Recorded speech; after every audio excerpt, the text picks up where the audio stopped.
Pidijaya merupakan kabupaten yang terdapat di Aceh, yang terdiri dari 8 kecamatan, salah satunya Jangkabuya. Kami selama kurun waktu 40 hari mengabdikan diri pada desa yang dikenal dengan nama Meko Megit.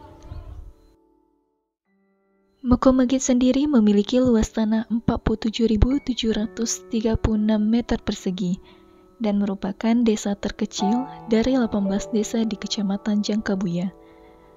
Menurut cerita masyarakat setempat, awal mula nama Meko Megit adalah Pulau Masjid.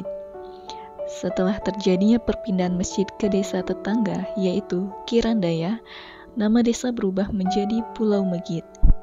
Namun, pada tahun 2004, desa ini berubah nama menjadi Meko Megit.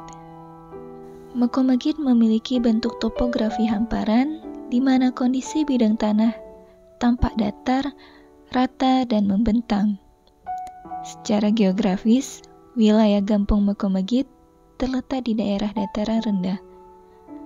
Akan tetapi, desa ini memiliki tingkat curah hujan yang tinggi.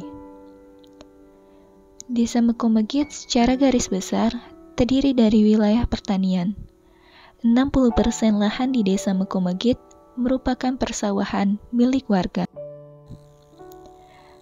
Tak hanya itu, potensi lain yang dimiliki oleh Meko Megit adalah BUMG Jaya Sepakat. Penduduknya sendiri didominasi sebagai petani, yaitu 35% petani, 10% pegawai negeri sipil, 15% buruh bangunan, 2% pegawai BUMG, 13% pengangguran, dan 25% ibu rumah tangga.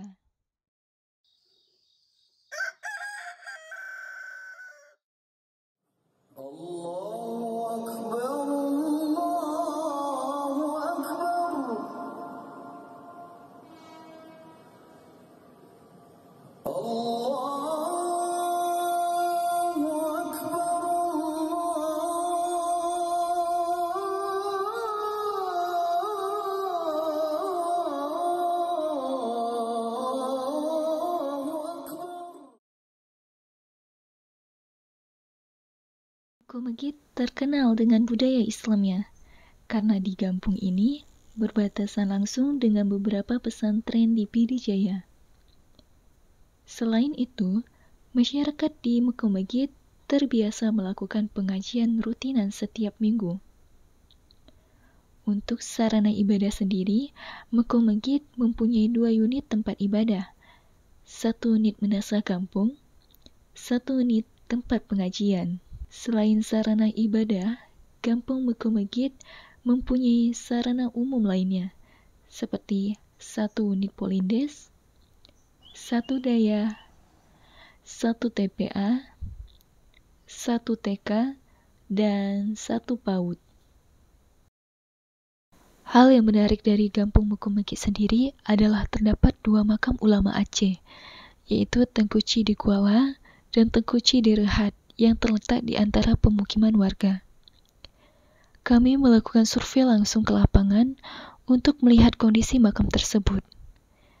Karena seperti yang terlihat, kedua makam tersebut kurang mendapatkan perhatian dari masyarakat setempat. Menurut cerita, Tengku Cidi Kuala dulunya adalah seorang yang alim yang mungkin meninggal syahid. Kemudian jasadnya ditemukan di Kuala, atau dalam bahasa Indonesianya adalah pesisir pantai. Kemudian jasad Tengku Cidi Kuala disemayamkan di belakang madrasah Meko Megit. Begitulah sedikit cerita sejarah dan hal yang menarik di Kampung Meko Megit. Kami berharap dengan adanya video ini dapat memperkenalkan budaya serta potensi yang terdapat di kampung ini, khususnya tentang pelestarian cagar budaya yang kurang mendapati perhatian. Karena sejatinya, sejarah bukanlah beban ingatan, melainkan penerangan jiwa. Inilah profil Kampung Meko Megit dengan segala kearifan lokalnya.